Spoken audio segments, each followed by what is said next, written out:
Welcome to the CEO's blog for this week, and we start off every week and give you a little bit of an update on the COVID-19 pandemic and the protocols we have in place. I'd like to thank everybody for taking on board the fact that we are wearing masks now across the board at race meetings and trials, and thank you all for being part of that. One issue that still sits there is the social distancing, and I ask people if they can please adhere to that. It's great to be together, but it's sometimes better to be just that little bit apart.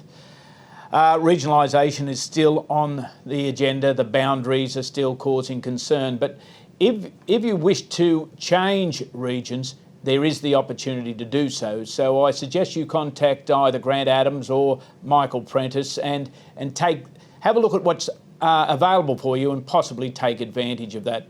Once again, social distancing, personal hygiene. We want to keep our racing going forward in all the regions. So therefore, I thank you for the effort so far. Hopefully this won't go on for too much longer, but that's completely out of our hands. So all the best with racing this week. And remember, COVID-19, the pandemic is still around us, and we just have to work with it and be in front of it. The postponed Breeders' Challenge race series is upon us now, with the first round of heats to be conducted at Penrith on September 3. We follow then on to Dubbo, Tamworth and of course Leeton. However, there are conditions in there that are built specifically to help trainers and owners with their horses, placing their horses. We've had calls to say that possibly there won't be enough fillies in this area, 2-year-old fillies in that area, 2-year-old colts in whichever area. And that's something we have to deal with. But I suggest that if you need to know more about the detail of the conditions, or you don't quite understand something, contact Sean Snudden and go from there. It's good to hear the news from someone else, but I think it's best to hear it straight from Sean and Harness Racing New South Wales, because it would be disappointing that if you missed an opportunity which was there for you. So, as I said, it's upon us now. You need to know the conditions. They're set in place. They won't be changing. So please reach out and ask those questions. On Breeders' Challenge and the bonuses, as I indicated last week, the bonuses for 5-year-olds and older were under review, and the board had a look at those. They have reintroduced those, but you only have 1 year's opportunity. That is from the 1st of September 2020 through to the 31st of August 2021. Whatever else changes in between, that's one aspect that I can't imagine will change, but you never know. So take advantage of that. 5-year-olds and older, another year of being able to redeem those bonuses. Quite often we're told that we reach out to our participants far too often. Other times we're told we don't reach out enough. One very important reach that we're going to put out next week to trainers is in relation to handicapping and programming. We will put out what we propose to be the slight amendments to what we've already got in place for comments direct back from trainers who are the best people to understand. Of course, we all look at our own horses and we see this and we see that and we see how it would best advantage us. But we're looking at an industry at large here. A couple of specific changes that are in this handicapping and programming guidelines is in respect to the field selection and the splitting of trainers' horses.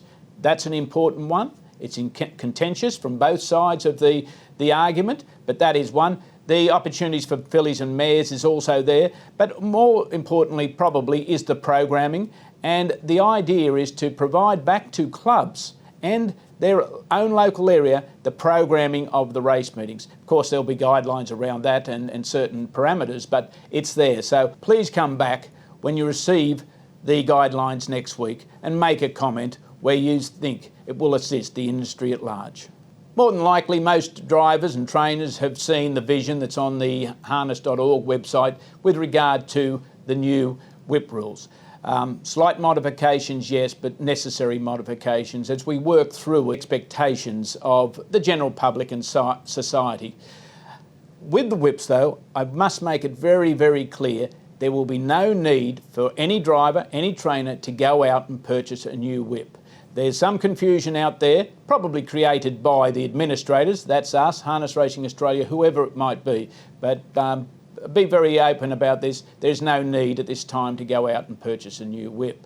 If you need something else to know about these whips, of course, contact the stewards, contact Grant Adams and his team, and they will help you. But a special mention, I must also say, to Johnny Tapp for volunteering his time to put the words to the vision, to Todd McCarthy for his expertise in showing people how to use the whip under the new arrangements, and to Power Productions who, free of charge, produced the vision for all Australia to see. So thank you very much to all those people who contributed. Thank you very much to the drivers going forward with using the whip in a kind manner and only in a manner where you need to on the racetrack, because our livelihood is racing, your livelihoods is being accepted into the general society here in Australia and across the world. Highlights of the week, and racing started out at Wagga last Friday afternoon with Roller Dream winning her 6th race at Riverina Paceway since the start of the COVID-19 pandemic for Ray and Jane Walker. Adira won yet again for David Kennedy and was one of Jackson Painting's 3 winners at the meeting, another of which was with 2-year-old 10 in the Bin, which is Breeders' Challenge bound. At Newcastle on Friday night, the wins were shared, however Clayton Harmey and Blake Hughes combined for a double. Kerry-Ann Morris opened and closed the Tabcorp Park Menangle meeting on Saturday night with Pete Said So, Josh Gallagher and Dance for Glory, Robbie Morris. Craig Cross landed a double, while stable driver Luke McCarthy drove a treble, teaming up with Brad Hewitt as an outside drive on the Texas Ranger. Brad landed the Quinella in the race, driving our triple play. Parks on Sunday saw Graham Betts land a double with Coppity Castle and Pompeii. Rock Fisherman resumed for Bernie Hewitt at Parks and is aimed at the 3-year-old Breeders' Challenge, and based on a terribly unlucky 6th in the 2-year-old final last year, beaten only 10 metres, will be worth watching.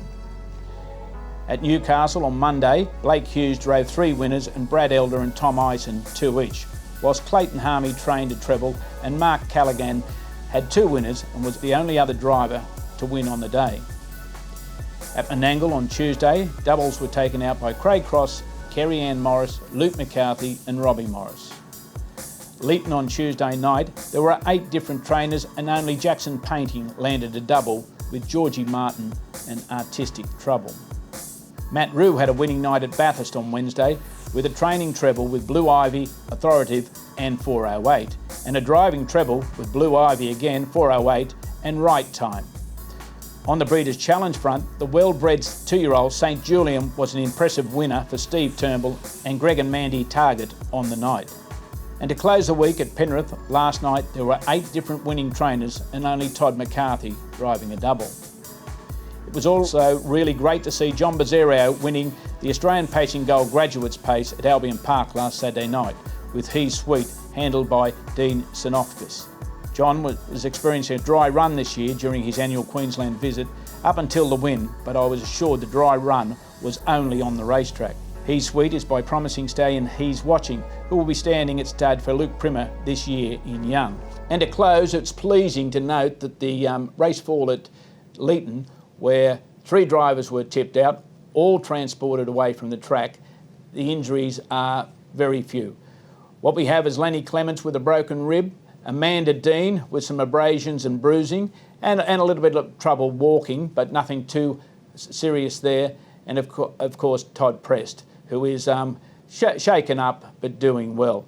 I must compliment the paramedics on the night, the track attendants, the clerks of the course, the entire club for doing everything they could under the circumstances, doing it immediately, getting the attention to these fallen drivers, moving them off to hospital on the night, just like we want to see. So well done to everybody that's involved there. And last week I spoke about the successes of Andy McCarthy, the Rosatis, Team Triton in the United States.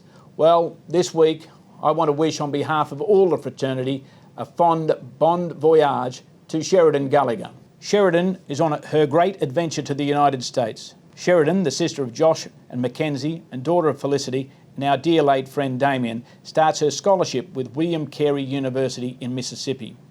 As we know, Sheridan is a junior Matilda, a very talented soccer player, and we wish her all the best in the United States.